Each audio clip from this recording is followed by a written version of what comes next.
మనం బలిలో పాలు పొందక మునుపు బైబిల్లో నుంచి సంఖ్యాకాండము 24వ అధ్యాయం.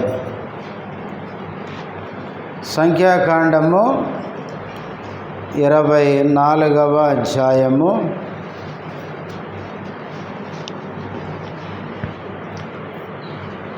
10వ వచనము నుంచి 25వ వచనం వరకు చివరి వరకు మనం చదువుకుందాం. మార్చి చదువుకుందాం.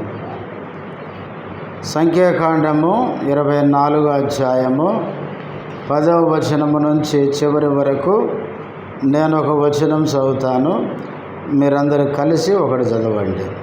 అప్పుడు బాలాకు కోపం బిలాము మీద మండెను గనుక అతడు తన చేతులు చరుచుకొని బిలాముతో, నా శత్రువులను శపించుటకు నిన్ను పిలిపించితిని, కానీ నీవు ఈ ముమ్మారు వారిని పూర్తిగా దీవించితివి, కాబట్టి నీవు ఇప్పుడు నీ చోటికి వేగముగా వెళ్ళుము.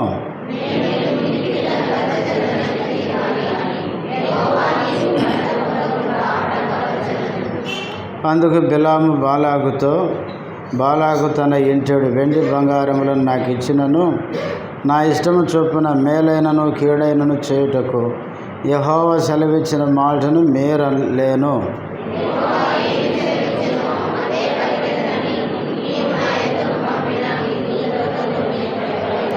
చిత్తగించుము, నేను నా జనుల యొద్దకు వెళ్ళుచున్నాను. అయితే కడపడి దినములలో ఈ జనులు నీ జనులకేమి చేయుదురో అది నీకు విశదపరిచెదరు రమ్మని చెప్పి,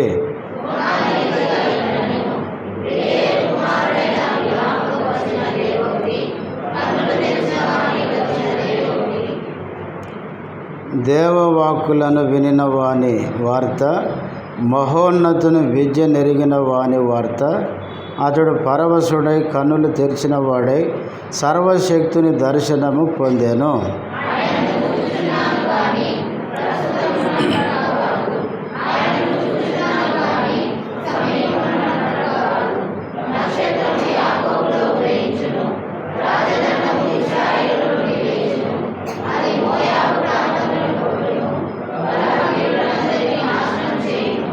ఏదోమును సేయీరును ఇశ్రాయేలుకు శత్రువులు, వారు స్వాధీనపరచబడుదురు, ఇశ్రాయేలు పరాక్రమమొందుదును.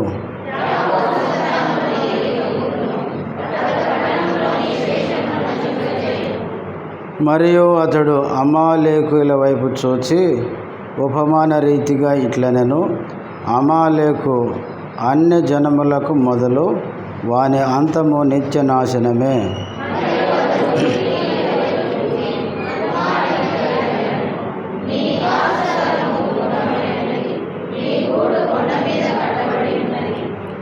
అసూరు నిన్ను చెరగా పట్టు వరకు కయ్యను నశించునా?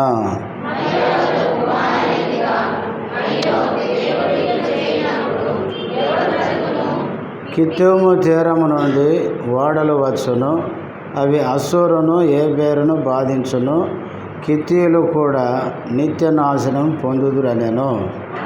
బిలాము లేచి తన చోటికి తిరిగి వెళ్ళెను, బాలాకును తన త్రోవను వెళ్ళెను. ప్రార్థన చేసుకుందాం.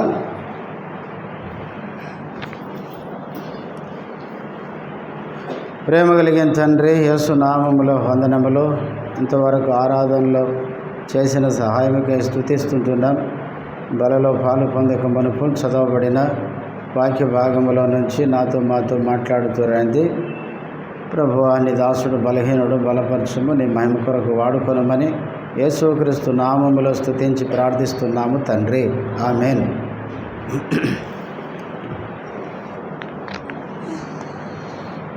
మనము గత వారాల్లో చెప్పుకుంటూ వచ్చాం.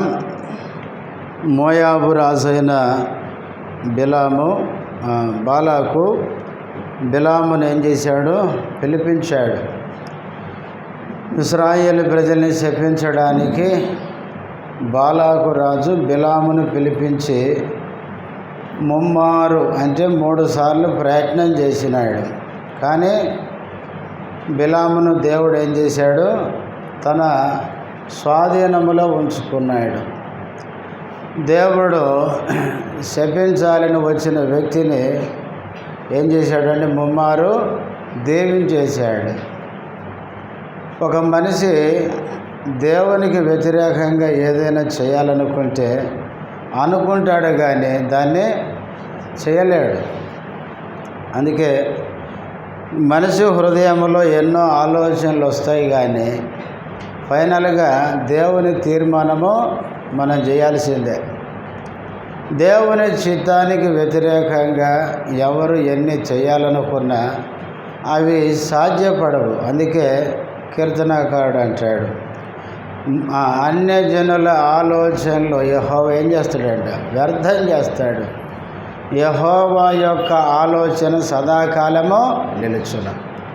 ఒకవేళ అన్యజనులు బాలాకు బిలాములు చేసినట్లే దేవుని పిల్లలకి కీడు చేయాలనుకొని అది చేయగలిగితే గనక భూమి మీద దేవుని పిల్లలు ఉండేవారు కాదు.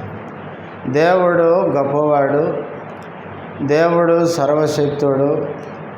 భూమి మీద ఉన్న మనుషులందరినీ ఆయన స్వాధీనంలో ఉంచుకొని ఆయన చిత్తానికి వ్యతిరేకంగా ఎవరు ఏమి చేయాలనుకున్నా అది జరగకుండా కొనసాగకుండా దేవుని ఉద్దేశాన్ని నెరవేర్చుకునే శక్తి సామర్థ్యాలు కలిగిన దేవుడు. మొత్తానికి 3 సార్లు బాలాకు బిలాము చేత శపించే ప్రయత్నం చేసిన చివరికి బిలాము ఏం చేశాడంటే ఆశీర్వదించేసరికి బిలామును చూసి బాలాకునకే ఏమొచ్చిందంటే కోపం. చూడండి 24వ అధ్యాయము 10వ వచనం. అప్పుడు బాలాకు కోపము బిలాము మీద మండెను గనుక అతడు తన చేతులు చరుచుకొని బిలాముతో, నా శత్రువులను శపించుటకు నిన్ను పిలిపించి తిని, కానీ నీవు ఈ ముమ్మారు వారిని పూర్తిగా దీవించితివి, కాబట్టి నీవు ఇప్పుడు నీ చోటికి వేగముగా వెళ్ళము. బాలాకు బిలామును చూసి, అసలు ఎందుకు పిలిపించాను, నువ్వేం పని చేశావు అంటే బిలాము చేయాలనుకున్నాడు కానీ దేవుడు దాన్ని అడ్డుకున్నాడు. దేవుడు అడ్డుకుంటే మనుషులు ఏం చేస్తారు చెప్పండి? చివరికి బిలాము దీవించేసరికి, నేను ఇంత ప్రయాసపడి ప్రతి చోట 7 బలిపీఠాలు కట్టి బలిపీఠాల మీద బళ్ళన్నీ అర్పించి ఇంత తిప్పలు పడి ఇంత చేస్తే నువ్వు శపించకపోతివే అని బిలామున కోపం వచ్చి ఏమంటున్నాడంటే, ఇంకా జాలయ్యా నువ్వు చేసింది అని, నీ చోటికి వేగంగా ఇంకా పోసాలుగానే అని చెప్తున్నాడు. అయితే ఇప్పుడు బిలాము వెళ్తూ వెళ్తూ చివరి మాటలు చెప్తున్నాడు. ఏమని చెప్పాడు చూడండి, ఏమంటాడు అక్కడ కింద చూడండి 13వ వచనం. యెహోవా ఏమి సెలవిచ్చునో అదే పలికెదనని నీవు నా యొద్దకు పంపిన నీ దూతలతో నేను చెప్పలేదా? చిత్తగించుము, నేను నా జనుల యొద్దకు వెళ్ళుచున్నాను. అయితే కడబడి జనములలో ఈ జనులు నీ జనులకేమి చేసెదరో అది నీకు విషదపరిచేదను రమ్మని చెప్పి, ఈయన పొమ్మంటే పోయేటోడు పోత చివరి మాటలు చెప్తాడు. సరే నేను పోతున్నా, అయితే ఒక మాట చెప్పమని దేవుడు చెప్తున్నాడు. చివరి మాటలు, ముగింపు మాటలు అంటారు చూడండి, అట్లా పోత ఇక దేవుడు చివరి మాటలు చెప్పమన్నాడు, నీకు బాలాకు విను అని కింద దేవుని ఆత్మ ప్రేరేపణతో ఈ మాటలు ఆయన చెప్పినాడు. ఈ మాటలు ఏం మాటలు అన్నాడు? 13 చివరిలో ఉంది. అయితే కడపటి దినములలో ఈ జనులు అంటే ఇశ్రాయేలు ప్రజలు, నీ జనులకి ఏమి చేయుదురో అంటే ఈ ప్రజలకి నువ్వు ఏదో చేద్దామని నన్ను పిలిచావు.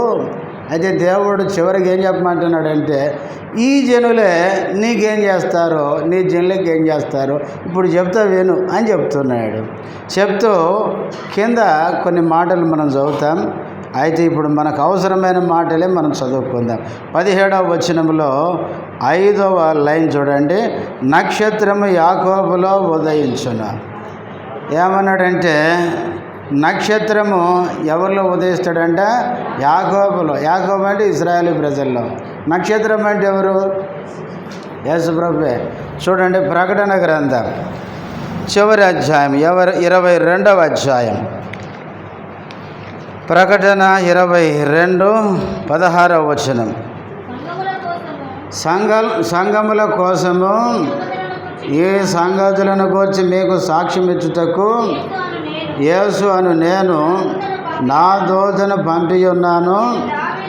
నేను దావీదు వేరు చిగురును సంతానమును ప్రకాశమానమైన వేకువ చుక్కయునై ఉన్నాను. చుక్కన్న నక్షత్రమన్న ఒకటే. యేసు ప్రభు చెప్తున్నాడు, నేను ఎవరినంటే దావీదు వేరు చిగురు సంతానము ప్రకాశమానమైన నక్షత్రము లేక వేకువ చుక్క. బైబిల్లో యాకోబులో నక్షత్రం ఉదయిస్తుందంటే ఇశ్రాయేలు ప్రజలలో ఎవరు రాబోతున్నారు? యేసుక్రీస్తు రాబోతున్నాడు. బిలాము భవిష్యత్తులోనికి తన ఆత్మ ద్వారా చూచి జరగబోయే విషయాలు చెప్తున్నాడు. ఇక్కడ నక్షత్రము యాకోబులో ఉదయించును అని రాజదండము ఇశ్రాయేల్లో నుండి లేచును. రాజదండము అంటే పరిపాలించే అధికారం ఇశ్రాయేలు ప్రజల్లో నుంచి వస్తుందని చెప్పి అది మోయాబు ప్రాంతములను కొచ్చును. అంటే ఇప్పుడు మోయాబు రాజే కదా బిలాము. ఎవరు? బాలాకు మోయాబు రాజే. ఇశ్రాయేలు ప్రజలకు కీడు చేయాలని పిలిపించావు కదా నన్ను. అయితే అంత్యకాలంలో ఒక ఆయన వస్తాడు. ఎవరు వస్తారంటే నక్షత్రము అనే యేసు ప్రభు వస్తాడు. ఆయన ఈ లోకాన్ని ఏల్తాడు రాజదండము కలిగి. అప్పుడు మోయాబు ప్రాంతాలను ఆయన ఏం చేస్తాడు? కొట్టును. ప్రియులారా, దేవుని పిల్లల్ని కొట్టాలని బాలాకు అనుకుంటే బిలాం పోత ఏం చెప్తున్నాడు? నీ జనాన్నే వీళ్ళలోంచి ఒక ఆయన వస్తాడు, ఆయన కొడతాడని చెప్తున్నాడు. అంటే ఇప్పుడు చెప్పండి, డబ్బులు ఇచ్చి ఏం చేసినట్టు? కొట్టించుకున్నట్టు అన్నమాట. బిలాముకు ఖర్చు అంతా పెట్టి బలిపేటలు కట్టి బలులు అర్పించి ఇన్ని తిప్పలు పడి పోత బిలాము వీళ్ళని దెబ్బలు కొడతారని చెప్పిపోతాడు. మీరు ఈ జనాలకి ఏదో కీడు చేద్దామని నన్ను పిలిపించారు, కానీ దేవుడు ఏం చెప్పమన్నాడంటే నక్షత్రం యాకోబులో నుంచి వస్తుంది. ఆ నక్షత్రం అనే ఆ వ్యక్తి రాజదండం అంటే రాజై పరిపాలిస్తాడు. అప్పుడు మోయాబుని ఏం చేస్తాడు? ఆయన కొట్టును. అంటే మోయాబీలో ఇశ్రాయేలు ప్రజలకు కీడు చేయాలని అనుకుంటే చివరికి ఇశ్రాయేళ్ల పక్షంగా యేసు ప్రభువే వాళ్ళను కొట్టబోతాడని చెప్తున్నాడు. దేవుని పిల్లలు చూడండి ప్రియులారా, ఎవరైనా దేవుని పిల్లలకి కీడు చేయాలని చూస్తే దేవుని పిల్లల పక్షంగా దేవుడే ఏం చేస్తాడండి? శిక్ష విధిస్తాడు. బైబిల్లో మనకు తెలుసు మోయాబీలో ఎవరండి? ఇంతసేపు ఆలోచించాలా? లోతు సంతానం.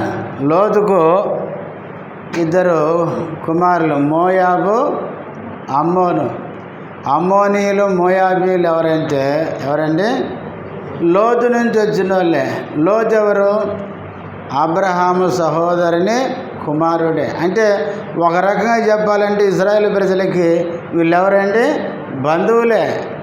కానీ ఇశ్రాయేలు ప్రజల్ని ఐగుప్తు నుంచి విడిపించి దేవుడు పాలు తేనెలు ప్రవహించి మంచి దేశానికి తీసుకెళ్తుంటే మధ్యలో వెళ్తున్న వీళ్ళకి వీళ్ళు సహాయం చేసేది పోయి వీళ్ళని ఏం చేయాలనుకున్నాడు? బాలాకు రాజు శపించాలి, కీడు చేయాలనుకున్నాడు.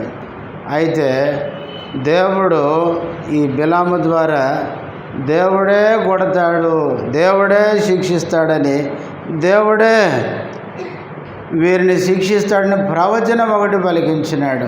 బైబిల్లో మనం చూస్తాం. మనము బైబిల్లో ఆమోసు గ్రంథంలో మనం చూస్తాం. చూడండి, దేవుడే ఏం చేస్తాడు వాళ్ళను? ఆమోసు గ్రంథం 2వ అధ్యాయం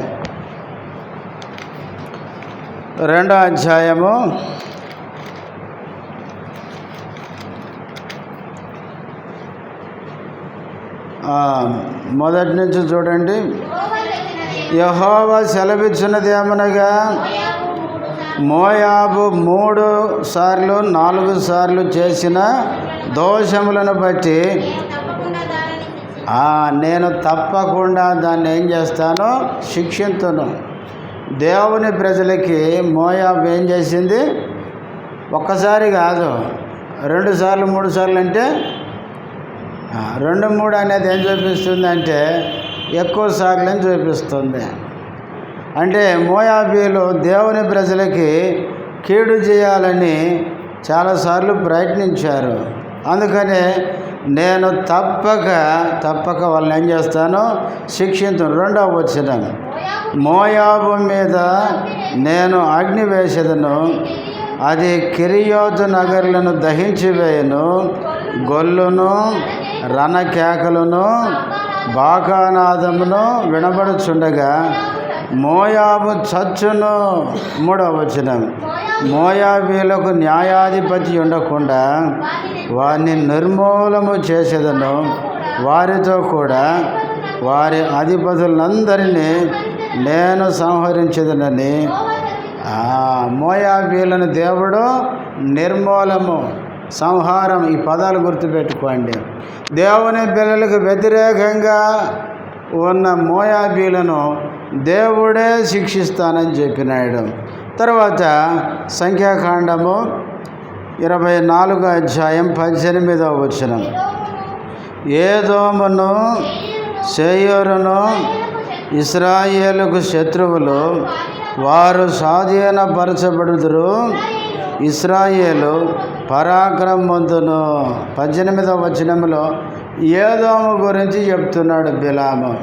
ఏదోమీయులు ఎవరు? ఏశావు సంతతి. ఏశావు ఎవరు? యాకోబు సహోదరుడే. యాకోబు పిల్లలు ఇశ్రాయేలు ప్రజలైతే ఏదోమీయులు ఏశావు సంతతి, అన్నదమ్ముల పిల్లలు వీళ్ళు. ఈ ఏదోమీయులు కూడా ఏం చేశారు చెప్పండి? ఇశ్రాయేలు ప్రజలకి కీడు చేయడానికి ప్రయత్నించిన వారు. ఏదోమీయులు కూడా ఇశ్రాయేలు ప్రజలకి కీడు చేయాలనుకున్న వాళ్ళు. చూడండి, కీర్తనలు 83వ కీర్తన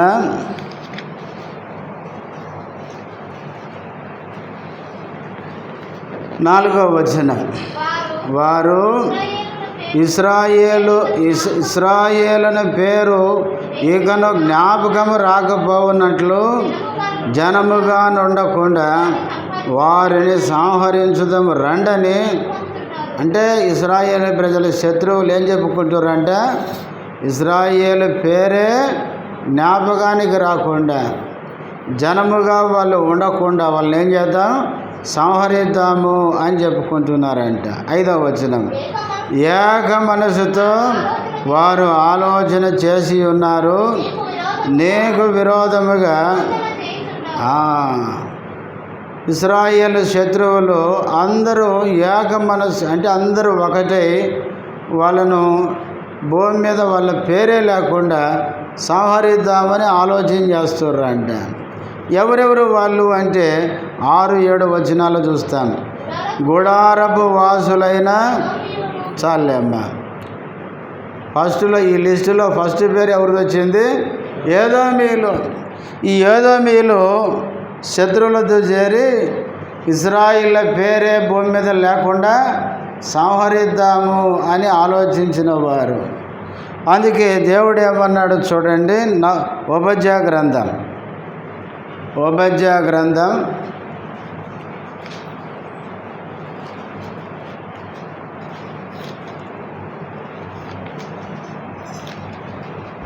1వ అధ్యాయం ఉంటుంది. మొదటి వచనం చదవండి ముందు. ఓబద్యాకు కలిగిన దర్శనము ఏదోమును గురించి ప్రభువు యెహోవా సెలవిచ్చున్నది. ఈ అధ్యాయం అంతా కూడా ఎవరి గురించి సెలవిస్తున్నాడు దేవుడు? ఏదోమును గురించి. ఇప్పుడు 10వ వచనమును చదవండి. నీ సహోదరులైన యాకోబు సంతతికి నీవు చేసిన బలాత్కారమును బట్టి నీవు అవమానము నొందుదువు, ఇక నన్నటికి లేకుండా. ఈ ఏదోమీయులు ఏం చేశారంట? యాకోబు సంతతి అంటే ఇశ్రాయేలు పిల్లలకి ఏం చేశారు? బలాత్కారం చేశారు. 11వ వచనం, నీవు పగవాడవై నిలిచిన దినమందు, పరదేశులు వారి ఆస్తిని పట్టుకొని పోయిన దినమందు, అన్యులు వారి గుమ్మములోనికి చొరబడి యెరూషలేము మీద చీట్లు వేసిన దినమందు, నీవును శత్రువులు ఇశ్రాయేలు ప్రజల మీదకి వచ్చిన దినాన వీళ్ళు కూడా వాళ్ళతో ఏం చేశారు? కలుసుకున్నారు, శత్రువులతో చేయగలిపారు. 12వ వచనం, నీ సహోదరుని శ్రమానుభవ దినము చూచి, అంటే ఇశ్రాయేలు ప్రజలకు శ్రమ వచ్చిన దినాన వీళ్ళు ఏం చేశారు? సంతోషించారు, భలే జరిగిందని. తర్వాత యోధా వారి నాశన దినమున వారి స్థితిని చూసి సంతోషింపతగదు, నా జనుల ఆపద్దినమున నీవు వారి గుమ్మంలోనికి జ్వరపడదగదు, వారి ఆపద్దినమున నీవు సంతోషపడుచు వారి బాధను చూడదగదు, వారి ఆపద్దినమున నీవు వారి ఆస్తిని పట్టుకొనదగదు. శత్రువులు వచ్చి వీరి మీద యుద్ధం చేసి వీళ్ళని దోచుకునేటప్పుడు వాళ్ళతో చేరి సంతోషంగా వీళ్ళ ఆస్తిని ఏం చేశారు? వీళ్ళు కూడా పట్టుకొని పోయినారు, దోచుకున్నారు. 14వ వచనం, వారిలో తప్పించుకొని వారిని సంహరించుటకు అడ్డద్రావులలో నీవు నిలవదగదు, శ్రమదినమందు అతనికి శేషించిన వారిని శత్రుల చేతికి అప్పగింప తగదు. మనం చదువుకున్న ఈ వచన భాగంలో ఏదోమీయులు ఇశ్రాయేలు ప్రజలకు ఏం చేశారో ప్రవక్త అయిన ఓబద్యా చెప్తున్నాడు. శత్రువులు ఇశ్రాయేలు ప్రజల మీదకి వచ్చినప్పుడు వాళ్ళతో వీళ్ళు చేరారు. వాళ్ళు శ్రమ దినములో బాధలో ఉన్నప్పుడు, ఇబ్బందిలో ఉన్నప్పుడు వీళ్ళు సంతోషించారు. శత్రువులు వీళ్ళ మీద పడి వీళ్ళని దోచుకునేటప్పుడు వీళ్ళు కూడా వాళ్ళ ఆస్తిని దోచుకున్నారు. కొంతమంది తప్పించుకొని పారిపోతుంటే వాళ్ళకి అడ్డొచ్చి ఏం చేశారంటే వాళ్ళను చంపేశారు, వాళ్ళకి ఇబ్బంది కలిగించారు. ఈ విధంగా ఇశ్రాయేలు ప్రజలకి ఏదోమీయులు ఏం చేశారంటే కీడు చేశారు. అందుకనే ఇప్పుడు 15వ వచనములు అంటాడు, యెహోవా దినము అన్యజనులందరి మీదకి వచ్చుచున్నది, అప్పుడు నీవు చేసినట్టే నీకును చేయబడును, నీవు చేసినదే నీ నెత్తి మీదకి వచ్చును. ఏదోమీయులకు దేవుడు చెప్తున్నాడు, దేవుని పిల్లలు ఇశ్రాయేలు ప్రజలకు ఏదైతే నువ్వు చేశావో అదే నీ నెత్తి మీదకి వస్తుంది. ఇప్పుడు మోయాబీలు కలిగే శిక్ష గురించి చెప్పాడు బిలాము.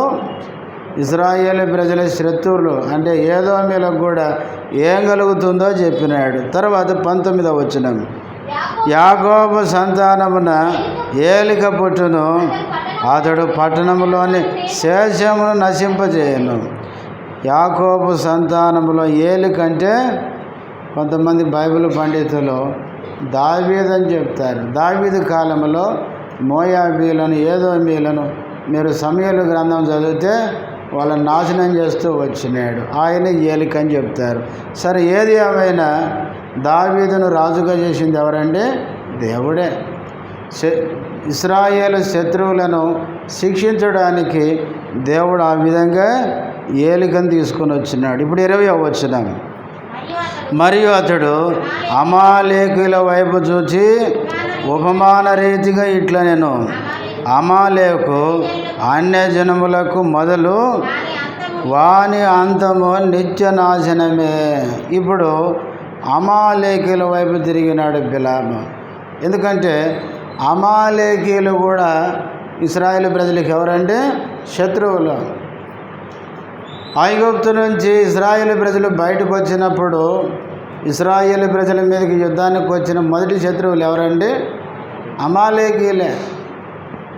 నిర్గమకాండము 12వ అధ్యాయంలో వారు బయటకు వచ్చారు. 14వ అధ్యాయంలో ఎర్ర సముద్రం దగ్గరికి వచ్చారు.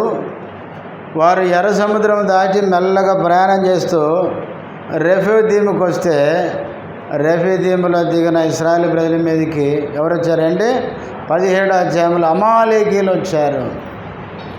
అమాలేకీయులు ఇశ్రాయేలు ప్రజల మీదకి వస్తే యెహోషువ సైన్యాన్ని తీసుకొని యుద్ధానికి వెళ్ళాడు. మోషే, అహరోను, హూరు కొండ మీదకి ఎక్కి చేతులెత్తి ప్రార్థించారు. మోషే చేతులు పైకెత్తగా ఇశ్రాయేలు ప్రజలు జయించారు. మోషే చేతులు దింపినప్పుడు అమాలేకీయులు గెలిచారని బైబిల్లో చదువుతాం. అంటే అమాలేకీయులు ఇశ్రాయేలు ప్రజల మీదకి వచ్చిన శత్రువుల్లో మొదటి శత్రువు. అందుకనే దేవుడు బిలాము ద్వారా అమాలేకీయుల వైపు తిరిగి వాళ్ళ గురించి కూడా భవిష్యత్తులో దేవుడు వారికి ఏం చేయబోతున్నాడో చెప్పినాడు. అందుకే సమూయేలు మొదటి గ్రంథం 15వ అధ్యాయంలో కూడా సమూయేలు సౌలుతో చెప్తాడు రాజు అయిన తర్వాత ఏమని చూడండి. 15వ అధ్యాయం సమూయేలు మొదటి గ్రంథము 15 మొదటి నుంచి చదవండి. పిలిచి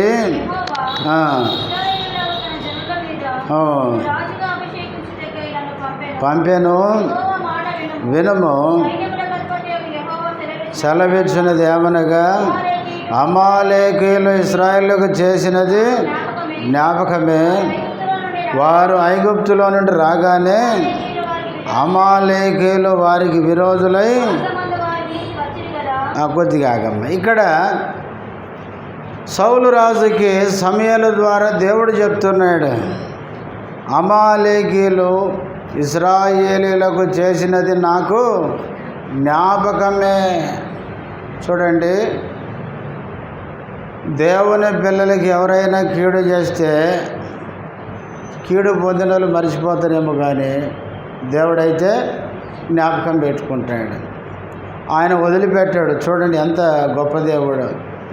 అందుకే ఎప్పుడో ఐగుప్తు నుంచి వచ్చేటప్పుడు జరిగిన సంగతిని రాజైన సౌలు కాలం దాకా గుర్తుపెట్టుకున్నాడు దేవుడు. అందుకే అమాలేకీయులు ఇశ్రాయేలుకు చేసినది నాకు జ్ఞాపకమే. వారు ఐగుప్తు నుంచి వస్తున్నప్పుడు మార్గంలో వీరు విరోధులై యుద్ధానికి వచ్చారు అని చెప్పి తర్వాత వచ్చినప్పుడు అంటాడు, నువ్వు వెళ్ళి ఏం చేయాలి, అమాలేకులందరినీ హతం చేయి, నిర్మూలన చేయని చెప్పినాడు. కానీ ఈ దరిద్రుడు ఏం చేసినాడు, అమాలేకులను బతకనిచ్చాడు. అందుకనే ఈ సమూయేలు మొదటి గ్రంథం 30వ అధ్యాయానికి పోయేసరికి సౌలు చనిపోయినాడు. ఈ సమూయేలు చివరి అధ్యాయంలో. దానికి ముందు ఈ అమాలేకీయులే ఏం చేశారు, సిక్లగు మీద పడ్డారు.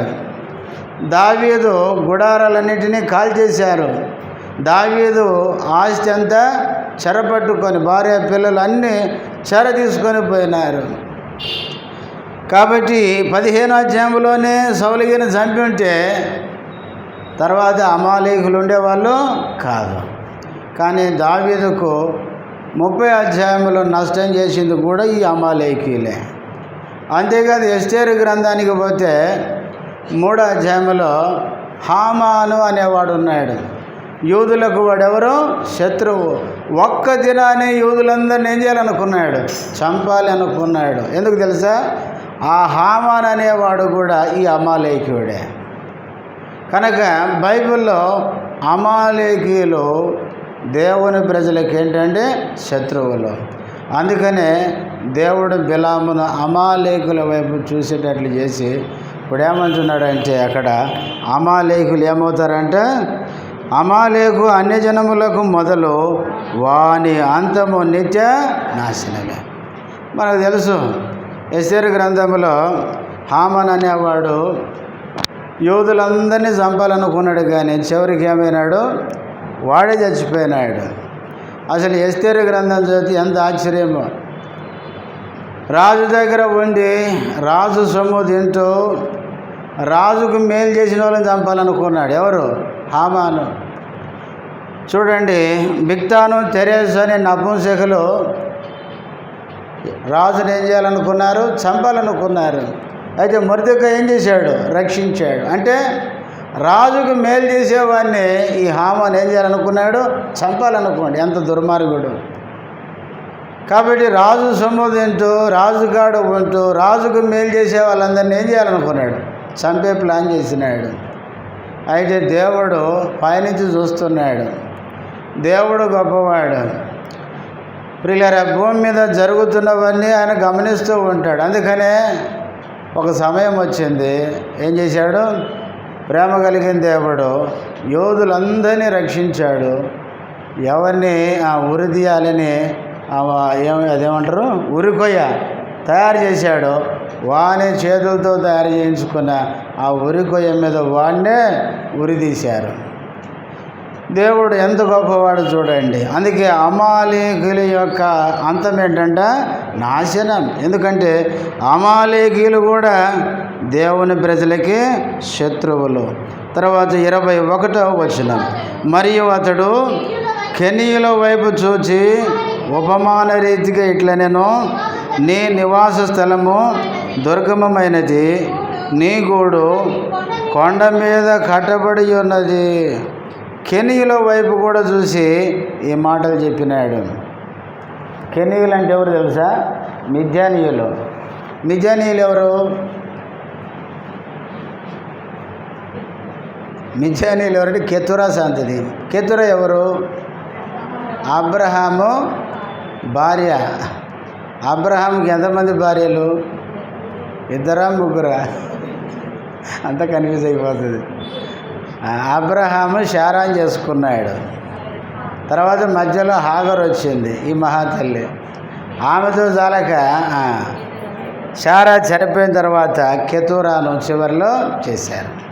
ఈ కెతురాకు మళ్ళా పిల్లలు పుట్టినట్లు బైబిల్లో ఉంది. ఈ కెతురా నుంచి వచ్చిన వాళ్ళే ఎవరిల్లు? కెనేజీయులు అన్నమాట. కెనీయులు. ఈ కెనీయులు మిద్యాను వాళ్ళు. మిద్యానీయులు కూడా ఎవరు? ఇశ్రాయేలు ప్రజలకు శత్రువులే. న్యాయాధిపతుల గ్రంథం 6వ అధ్యాయంలో గిద్యోను యుద్ధం చేసింది ఎవరితో? మిద్యానీయులతోనే. చూడండి, న్యాయాధిపతుల గ్రంథం 6వ అధ్యాయం. త్వరగా తీయండి, ముగిద్దాం. 6వ అధ్యాయం 3వ వచనము నుంచి, ఇశ్రాయేలు విత్తనం విత్తిన తర్వాత మిద్యానీయులను అమాలేకీయులను తూర్పున నుండి వారును తమ పశువులను గుడారములను తీసుకొని మిడతల దండంత విస్తారముగా వారి మీదకు వచ్చి వారి ఎదుట దిగి గాజాకు పోవునంత దూరము భూమి పంటను పాడి చేసి ఒక గొర్రెను కానీ ఎద్దును కానీ గాడిదను కానీ జీవన సాధనమైన మరి దేనిని కానీ ఇశ్రాయేలుకు ఉండనీయలేదు. చూసారా మిద్యానీయులు ఎంత నష్టం చేశారో? ఇశ్రాయేలు ప్రజలు కష్టపడి విత్తనం వేసి పైరు పండిస్తే వీళ్ళు ఒక దండులాగా వచ్చి ఆ పంట అంతానే ఎత్తుకుపోతున్నారు, వాళ్ళ పశువుల్ని తీసుకుపోతున్నారు. ఆ విధంగా ఇశ్రాయేలు ప్రజలకి నష్టం చేసిన వారు మిద్యానీయులు. అందుకనే ఆ మిద్యానీయులు కూడా ఇశ్రాయేలుకు శత్రువులు కనుక బిలాము వాళ్ళ వైపు కూడా తిరిగి చెప్తున్నాడు. వాళ్ళకు కూడా ఒక దినాన్ని ఏముందంటే నష్టమే. దేవుని పిల్లలకి నష్టం చేసిన వాళ్ళకి తిరిగి ఒక దినాన వాళ్ళకి నష్టమే జరుగుతుందని ఈ బిలాము చెప్తున్నాడు. తర్వాత 22వ వచనం, అసోరు నిన్ను చెరగా పట్టు వరకు కయీను నశించున్న. ప్రియులారా, అసోరు గురించి 22వ వచనంలో చెప్తున్నాడు. అసోరు అంటే ఇక మనకు తెలియనిది ఏమీ లేదు. అసోరీయులు ఇశ్రాయేలు ప్రజల మీదకి చాలాసార్లు యుద్ధానికి వచ్చారు. ముఖ్యంగా ఇశ్రాయేలు ప్రజలు 12 గోత్రాలు అయితే 10 గోత్రాలను చెరకు తీసుకొని పోయింది ఎవరు? అసోరీయులే. తర్వాత హిజ్కియా కాలంలో హిజ్కియా మీదకి వచ్చిన సన్హెరీబు ఎవరండి? అస్సూరు రాజే. వచ్చి ఏమన్నాడు? నేను ప్రపంచమంతా జయించాను, ఏ దేశపు దేవుడు కూడా నా చేతుల్లో నుంచి ఆ దేశాన్ని ఏం చేయలేదు, రక్షించలేదు. హిజ్కియా, నీ దేవుడు నిన్ను రక్షిస్తాడేమో అనుకుంటున్నావేమో అని గప్పాలు కొట్టినాడు. అయితే హిజ్కియా ఏం చేశాడు? యెషయా ప్రవక్త దగ్గరికి మనుషులను పంపించాడు. అయ్యా, ఈ శ్రమ వచ్చింది, మా కోసం నువ్వేం చేయాలి, ప్రార్థన చేయమని చెప్పినాడు. ప్రవక్త ప్రార్థన చేస్తున్నాడు. అంతేకాదు హిజ్కియా కూడా దేవాలయానికి వెళ్ళి ఏం చేసినాడు, దేవుని సన్నిధిలో ప్రార్థన చేసినాడు. బట్టలు చింపుకొని గోనెపట్టు కట్టుకొని దేవుని సన్నిధిలో దుఃఖంతో ప్రార్థన చేసినాడు. అసూరు రాజు చెప్పిన మాటలన్నీ దేవుని మందిరంలో చెప్పినాడు. అప్పుడు దేవుడు ఆ ప్రార్థన విని పరలోకము నుంచి ఒక్క దూతను పంపించినాడంట. అప్పుడు అసూరు వారి దండుపేటలో 185,000 మందిని ఒక్క దెబ్బతో వచ్చినాడంట. చూడండి, ఒక్క దూత వస్తేనే ఇన్ని లక్షలు ఎగిరితే ఇంకా పరలోకంలో నుంచి అందరు పోండి అంటే చూడండి ఎంత బలమైన దూతలు ఉన్నారు పరలోకములో. అందుకే దేవుడు ఒక్క దూతను పంపి ఆ విధంగా అసూరు సైన్యాన్ని మొత్తేసరికి ఈ రాజు ఏం చేశాడంటే సిగ్గుపడి తన దేశానికి పారిపోయినాడు. చివరికి తన దేశంలో తన దేవతకి మొరక్కుతుంటే తన కడుపును పెట్టిన బిడ్డలు ఏం చేశారు, రాజు నరికి చంపేసినారు. కాబట్టి ఈ అసూరీయులు కూడా ఎవరండి, ఇశ్రాయేలు ప్రజలకి శత్రువులే. అందుకనే నిన్ను చెరగా పట్టు వరకు కయ్యను నశించునా అన్నాడు. కాబట్టి అసూరీయులను కూడా దేవుడు శిక్షిస్తాను అని చెప్తున్నాడు.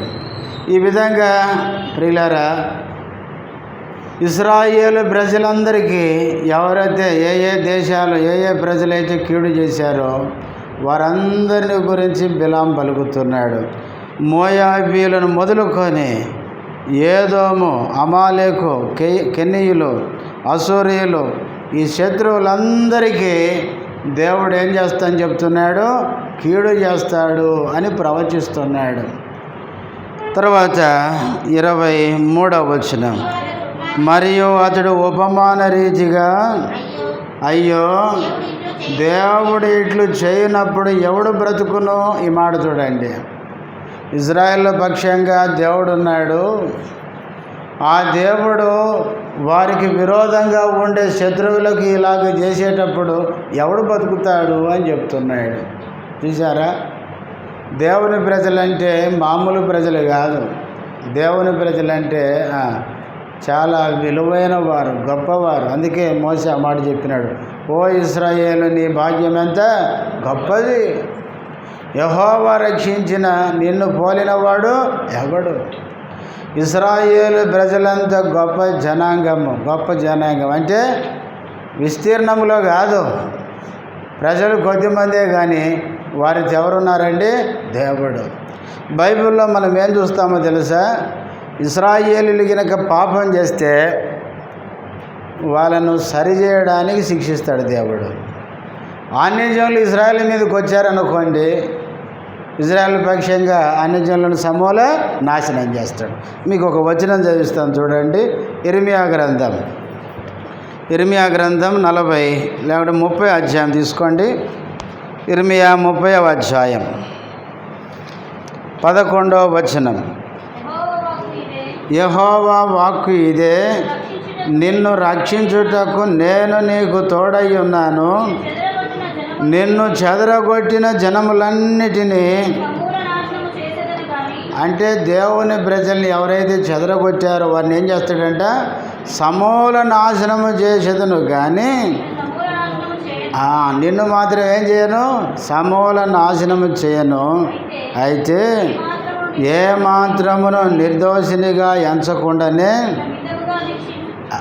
నిన్ను మితముగా శిక్షించు. అంటే దేవుని పిల్లలనేమో మితంగా శిక్షిస్తాడంట, దేవునికి శత్రువులైన వారిని సమూల నాశనం. 46వ అధ్యాయం ఇదే ఇర్మియా గ్రంథం. ఈ మాట చదవండి, ముగిద్దాం. 46వ అధ్యాయం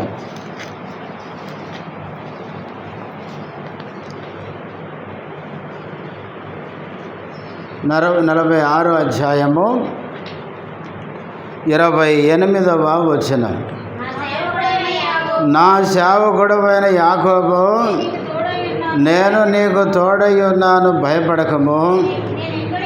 నేనెక్కడికి నిన్ను చెదరగొట్టి తినో ఆ సమస్త దేశ ప్రజలను సమూల నాశనము చేసేదను. అయితే నిన్ను సమూల నాశనము చేయను, నిన్ను శిక్షింపక విడువను గాని న్యాయమును బట్టి నిన్ను శిక్షించదను. ఇదే యెహోవా వాక్కు. దేవుడు ఎంత మంచివాడు చూడండి. ఇశ్రాయేలు ప్రజలు తప్పు చేస్తేనేమో న్యాయంగా మితంగా సరిచేసేదానికి శిక్ష పెడతాడు. అన్యజనులు కనుక దేవుని పిల్లలు కీడు చేస్తేనేమో వాళ్ళను ఏం చేస్తాడంటే సమూల నాశనం. అందుకనే ఓ ఇశ్రాయేలు, యాకోబు భయపడకు, నీ దేవుడు నీకు ఎట్లున్నాడు, తోడై ఉన్నాడు. అందుకే దేవుని పిల్లమైన మనం తప్పు చేస్తే మనల్ని సరిచేయడానికి మితంగా మనను శిక్షిస్తాడు. ఇప్పుడు చూడండి, మన ఇంట్లో మన కొడుకు తప్పు చేస్తే ఏం చేస్తాం చెప్పండి? అదే బయటోడు తప్పు చేస్తే అట్లే దేవుడు చేస్తాడు. అంటే దేవుడు ఎంత మంచివాడో చూడండి. అన్యజనులను మాత్రము సమూల నాశనం చేస్తాడంట. ఇశ్రాయేలు ప్రజల్ని మితంగా వాళ్ళను క్రమశిక్షణ చేయడానికి సరి చేయడానికి దేవుడు శిక్షిస్తాను అని చెప్పినాడు. దేవుని ప్రేమ ఎంత గొప్పది మనం ఎప్పుడు గుర్తుపెట్టుకోవాలి. ఇశ్రాయేలు ప్రజల మీదకి ఎందరు విరోధంగా శత్రువులు లేచినా ఎప్పుడైనా ఇశ్రాయేలు ప్రజలదే ఏంటంటే విజయం గుర్తుపెట్టుకోవాలి. ఎందుకంటే ఇశ్రాయేలు పక్షంగా దేవుడు ఉన్నాడు. ఇశ్రాయేలును తాత్కాలికంగా అన్ని జనులు జయం పొందినట్లు కొంత శిక్ష విధించవచ్చు, కానీ ఫైనల్గా దేవుడు ఏం చేస్తాడు? ఇశ్రాయేలు ప్రజల్ని మితంగా శిక్షించి దేవుడున్నాడు అని వాళ్ళు దేవుని వైపు తిరగడానికి ఆ శిక్షను విధించి దేవుని వైపు తిరిగినప్పుడు అప్పుడు దేవుడే అన్ని జనులకు సమూల శిక్ష విధిస్తాడు. అందుకనే ఇశ్రాయేలు ప్రజల విషయంలో దేవుడు ఎట్లుంటాడు, మన విషయంలో కూడా అంతే. ప్రియులారా, మనం ఏదైనా తప్పు చేస్తే దేవుడు మనల్ని శిక్షిస్తాడు, వదిలిపెట్టాడు. కానీ మనను మితంగా న్యాయంగా సరిచేయడానికి శిక్షిస్తాడు. కానీ మనకు విరోధంగా ఎవరైనా నాశనం చేయడానికి దేవుని సంఘానికి విరోధంగా ఎవరైనా నిలబడితే అలాంటి వారిని దేవుడు సంపూర్ణంగా తొలగిస్తాడు. అందుకే చరిత్ర మనం చూస్తే ఒకప్పుడు గొప్ప గొప్ప రాజ్యాలే దేవునికి విరోధంగా నిలబడి ఏమైపోయినాయి, ఈరోజు చరిత్రలో కనబడకుండా కనుమరుగైపోయినాయి. కానీ ఇజ్రాయెల్ దేశం నేటికి ఎన్నో యుద్ధాలు చేసి పెద్ద పెద్ద రాజ్యాలతోనే యుద్ధం చేసి నేటికి నిలబడి ఉందంటే కారణం ఎవరండి? దేవుడే. అందుకనే బిలాము చివరిగా బాలాకు వెళ్ళిపో, ఏం చేసినావు నువ్వు, ఆశీర్వదించమంటే వచ్చి దీవించావు, నువ్వు ఇట్లా చేస్తావు అనుకోలేదని వేగంగా వెళ్ళిపో నిదాన్ని నువ్వు అని కోపంగా మాట్లాడితే సరే నేను పోతా, కానీ చివరికి దేవుడు ఇది చెప్పమంటున్నాడు అని ఇశ్రాయేలు ప్రజలకి ఏ ఏ రాజ్యాలు ఏ ఏ దేశాలు విరోధంగా పనిచేస్తూ వచ్చాయో వాటన్నిటికీ రాబోయే శిక్షణ గురించి ఆయన ప్రవచనాలు పలికి ఆయన దారిని ఆయన వెళ్ళిపోయినాడు. ప్రియులారా, దేవుని పిల్లల పక్షంగా దేవుడు ఉంటాడు. దేవుని పిల్లల మీదకి ఎన్ని విధాలుగా శత్రువు నష్టాన్ని కీడు చేయాలని ప్రయత్నించినా చివరికి శత్రువే నాశనం అవుతాడు. ఫైనల్గా దేవుని పిల్లలు నిత్యము నిలిచే ఉంటారు. కనుక దేవుని పిల్లలు మన ముందుండే పరిస్థితులను బట్టి మనం ఎప్పుడూ భయపడకూడదు. చాలాసార్లు మనం ఏం చేస్తాం, మన ముందుండే పరిస్థితులు చూసి మనం కంగారు పడుతుంటాం, భయపడుతుంటాం. ఏది ఏమైనా మన దేవుడు గొప్పవాడు, మనల్ని ఎన్నడూ విడిచిపెట్టడు. ఒక మాట గుర్తుకొస్తుంది, ఈ మాట చదవండి, ప్రార్థన చేద్దాం. హెబ్రీ పత్రిక 13వ అధ్యాయం 5వ వచనం, ధనాపేక్ష 6వ వచనం చదవండి. 6వ వచనం, కాబట్టి ప్రభు నాకు సహాయుడు, నేను భయపడను, నరమాత్రుడు నాకేమి చేయగలడు, అని మంచి ధైర్యముతో చెప్పగలవారమై ఉన్నాము. మనం ఏమని చెప్పాలంట? ఎలాంటి పరిస్థితుల్లో ఉన్నా ప్రభువు నాకు సహాయుడు, నరమాత్రుడు నాకేమీ చేయగలడు అని చెప్పే ధైర్యం మనకు ఉండాలంట. ఎందుకు? 5వ వచనం చివర్లు అంటాడు, నిన్ను ఏమాత్రమును విడవను, నిన్ను ఎడబాయనని ఆయనయే చెప్పను కదా. మన ప్రభు దేవుని ప్రజలతో ఏం చెప్పాడో తెలుసా? నిన్ను విడవను, ఎన్నడూ ఎడబాయను అని ఆయన మనకు చెప్పాడు, వాగ్దానం చేశాడు. ఎలాంటి పరిస్థితుల్లో మన జీవితంలో వచ్చినా మనం ఏం చెప్పేవారంగా ఉండాలి? నా ప్రభు నాకు సహాయుడు, నరమాతులు నాకేమీ చేయలేరు అని చెప్పే ధైర్యం మనకు ఉండాలంట. పిల్లల లోకంలో నరమాతృలు, మనుష్య మాతృలు మనకి ఏదో చేస్తారని మనం ఎప్పుడు భయపడాల్సిన పని లేదు. దేవుడు అనుమతిస్తేనే అలాంటి పరిస్థితి మన మీదకి వస్తుంది. దేవుడు రక్షించాలనుకుంటే ఎంతమంది మనకు విరోధంగా వచ్చినా ఎవరు ఏమీ చేయలేరు. చూడండి, ఇశ్రాయేలు ప్రజల శత్రువులు ఇప్పుడు మనం చదువుకున్నాం. మోయాబీలు, అమ్మోనీయులు, ఎవరు? అమాలేకీయులు, ఏదోమీయులు, తర్వాత అశ్షూరీయులు, వీరందరూ ఇశ్రాయేలు ప్రజల్ని సమూల నాశనం చేయాలనుకున్నారు. చివరికి దేవుని ప్రజల్ని రక్షించాడు. శత్రువు రాజ్యాలని ఆయనే నాశనం చేశాడు. బిలాము ఎందుకు ఈ మాటలు చెప్పాడంటే బాలాకు అర్థం కావాలి. బాలాకు, నువ్వు శపించమని చెప్పిన ప్రజలు ఎవరంటే దేవుని ప్రజలు. నువ్వు వాళ్ళ కీడు చేయమంటున్నావు కానీ ఎవరు వాళ్ళకేమీ చేయలేరని చెప్తున్నాడు. అందుకనే ఈ మాటలు వింటున్నప్పుడు మనం కూడా గుర్తుపెట్టుకోవాలి, దేవుని సంఘం, దేవుని ప్రజలు, సంఘానికి వ్యతిరేకంగా ఎవరు ఎన్ని పనులు చేసినా చివరికి సంఘం పక్షంగా దేవుడే కార్యం చేస్తాడు. ఎందుకంటే ఆయన విలువైన రక్తం ఇచ్చి కొనుక్కున్నాడు, సంఘము కొరకు ప్రాణం పెట్టాడు. ఆయన ఎందుకు కొనుక్కుంటాడు? కాబట్టి ఆ సంఘాన్ని, అందుకే ఎఫెసీ 6:5 కదా, ఆ సంఘాన్ని ఏం చేస్తాడంట? సంరక్షించి ఆయన పోషించుకుంటాడంట. సంఘాన్ని ఆయనే కాపాడుకుంటాడు. కాబట్టి దేవుని పిల్లలంగా మనం ధైర్యంగా ఉండాలి. ఎలాంటి పరిస్థితులైనా మన ప్రభు మన పక్షంగా ఉండి శత్రువు బారి నుంచి మనల్ని కాపాడుతాడన్న ధైర్యం మనం కలిగి విశ్వాసంలో ముందుకు సాగాలి. ప్రార్థన చేసుకుందాం, మోకరించండి.